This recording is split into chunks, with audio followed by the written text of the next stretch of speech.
Joining me now is a man not known for sitting on the fence. He passionately opposed the invasion of Iraq, and now he feels that Hezbollah is justified in attacking Israel. The Respect MP for Bethnal Green is in our central London studio. A very good evening, good morning rather, to you, Mr. Galloway. How do you justify your support for Hezbollah and its leader, Sheikh Hassan Nasrallah? A preposterous way to introduce an item, and what a preposterous first question. 24 years ago, on the day my daughter was born, and I've just celebrated her 24th birthday, I had to dash to the maternity hospital to see her given birth from a mass demonstration in London against the Israeli invasion and occupation of Lebanon. Israel has been invading and occupying Lebanon all of my 24-year-old daughter's life. The Hezbollah are a part of the Lebanese national resistance who are trying to drive, having successfully driven most Israelis from their land in 2000, Israel from the rest of their land, and to get back those thousands of Lebanese prisoners who were kidnapped by Israel under the terms of their illegal occupation of Lebanon. It's Israel that's invading Lebanon, it's Israel that's attacking Lebanon, not Lebanon that's attacking Israel. You've just been carrying a report of 10 Israeli soldiers on the border getting ready to invade Lebanon, and you ask us to mourn that operation as if it were some kind of war crime. Israel is invading Lebanon and has killed 30 times more Lebanese civilians than have died in Israel. So it's you who should be justifying the evident bias which is written on every line on your face and is in every nuance of your voice, and is loaded in every question that you ask. Right. You put your finger on the button, though, didn't you, when you said that Hezbollah was set up back in the 1980s in order to remove every Israeli soldier from Lebanese soil. As you said, it achieved that in 2000. No, it didn't. This is a setback. No, it didn't. It didn't. This is a key point that you're concealing from your viewers.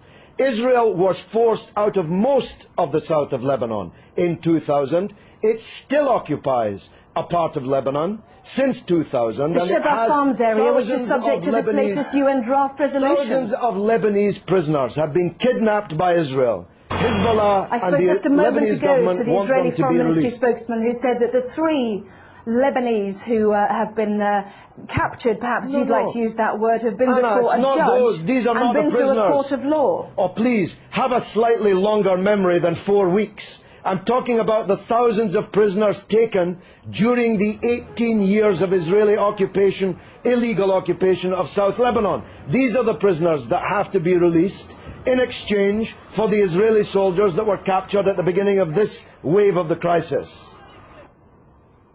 Can I ask you about a report that's in today's Sunday Telegraph, which showed that Iran has given Hezbollah long-range missiles capable of targeting any part of Israel. Iran, according to this Iranian MP who helped found Hezbollah, has also said that Iran has given the authorization to target Tel Aviv. Can you blame Israel for wanting to destroy those missiles? This is preposterous. America has given Israel missiles that can target not just every city in Lebanon, but every city in the Arab and Muslim world, including Iran. Why should America be allowed to give long-range missiles to Israel, including hundreds of nuclear missiles, but Iran is not allowed to give missiles? Because it's given it to a terrorist organisation. But they're not a terrorist organisation. Only in the mind of Rupert Murdoch's Sky and the Times and the Sun and the News of the World. I'm going to stop you there, Mr. Galloway. Prescribed terrorist organisations. One man's terrorist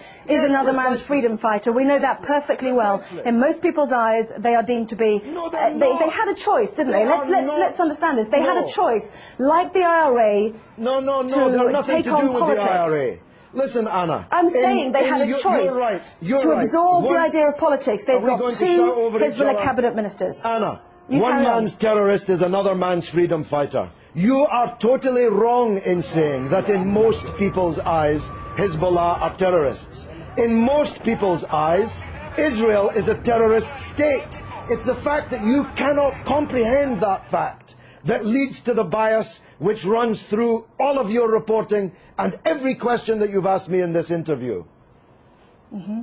Can I ask you one question? I was relating to the IRA and Sinn Féin. They have decided to embrace politics. Hezbollah had the chance to embrace politics. They've already got two cabinet ministers. They're well respected in the south. In politics. They are. That's what I'm saying. People of the south if you of listen to Lebanon. me, I'm saying they've got two cabinet ministers already. They had a chance to do that. Why did they need to capture and kill Israeli soldiers on the border? Surely that sets back their ambitions to be a political force inside a democratic Lebanon. Look, because Israel occupies their country and holds thousands of their compatriots as kidnapped hostages in their dungeons. It's really very simple, except if you think only in a clock that goes back 4 weeks. If you know, and you're old enough to know better, that the origins of this conflict are not 4 weeks or 4 years or 14 years, but are decades old. You want people to think that the crisis started when the clock started ticking on Sky News. No, I don't. I don't the people in Lebanon I want to know ask you differently. I want to ask you one final question. Do you think that the 4 weeks that we've seen, as you mentioned, the 26 days of this crisis, has set back Hezbollah's ambitions? Not only are Israeli soldiers now over the border. Let me finish. Would you mind letting me finish, please? Not only are Israeli soldiers over the border in sizable numbers, but also there claims to be a good political organisation to help a democratic Lebanese government with the Syrians who've also now left an independent state. That has also come to blows as well. What a silly question. What a silly person you are. Hezbollah is winning the war. You can see it on the other half of the screen. Hezbollah is more popular today. That was not my question. Hezbollah is more popular today in Lebanon, amongst Christians, amongst Sunnis, amongst Shiites, amongst all Arabs, amongst all Muslims, than it has ever been. It's Israel who's lost the war, and Bush and Blair, for politically organising the war, who've lost politically. This is a defeat for Bush and Blair and Israel. Everybody but you can see it. Let me separate out that question then. Is it a setback, given that Hezbollah was set up in order to get Israeli soldiers off Lebanese soil, that there are now more Israeli soldiers on Lebanese soil than there were 26 days ago?